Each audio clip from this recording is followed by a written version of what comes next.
Hi friends, మీకు ఈ video నచ్చితే లైక్ చేయండి, సబ్స్క్రైబ్ చేయండి. గగన్ ఆఫీస్లో బిజీగా వర్క్ చేసుకుంటూ ఉంటే అప్పుడే అపూర్వ గగన్ క్యాబిన్ దగ్గర గదిలోకి వచ్చేసి దగ్గుతూ సౌండ్ చేస్తూ ఉంటుంది. గగన్ తలెత్తి అపూర్వని షాకింగ్గా చూస్తూ నువ్వు ఏంటి ఇక్కడ అని షాకింగ్గా అరుస్తూ ఉంటాడు.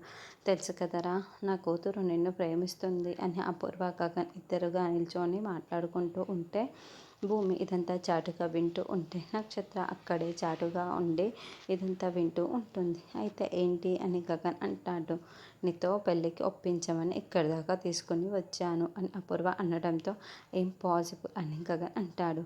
దాంతో భూమి చాలా చాలా సంతోషపడుతూ ఉంటే నక్షత్ర అపూర్వ షాకింగ్గా చూస్తూ ఉంటారు.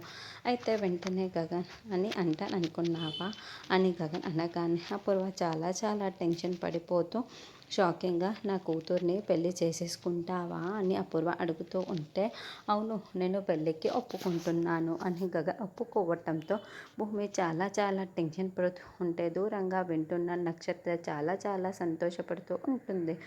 నక్షత్ర నా కోసం చనిపోయబోయి అటువంటి నక్షత్రని నేనెందుకు పెళ్లి చేసుకోను అని గగన్ అంటాడు. దాంతో అపూర్వ కూడా కొంచెం షాకింగ్గా కొంచెం సంతోషపడుతూ ఉంటుంది. తర్వాత అపూర్వ అక్కడి నుండి వెళ్ళిపోగానే నక్షత్ర పరిగెత్తుకుంటూ గగన్ దగ్గర వచ్చి పెళ్ళికి ఒప్పుకున్నందుకు థ్యాంక్ యూ బాబా అంటూ గగన్ బుగ్గ పైన ముద్దు పెట్టేస్తూ ఉంటుంది. ఇదంతా చూస్తున్న భూమి చాలా షాకింగ్గా కోపంతో రగిలిపోతూ ఉంటుంది. ఇక గగన్ నక్షత్ర ముద్దు పెట్టడం, ఆ ముద్దుని టచ్ చేసుకుంటూ చేయి చూసుకుంటూ చాలా చాలా మురిసిపోతూ ఉంటాడు. చాలా సంతోషంగా పడుతూ ఉండటంతో భూమి మరింత షాకింగ్గా చూస్తూ ఉంటుంది. భూమిని రెచ్చగొట్టడానికే ఇదంతా చేస్తున్నాడా అన్నది నెక్స్ట్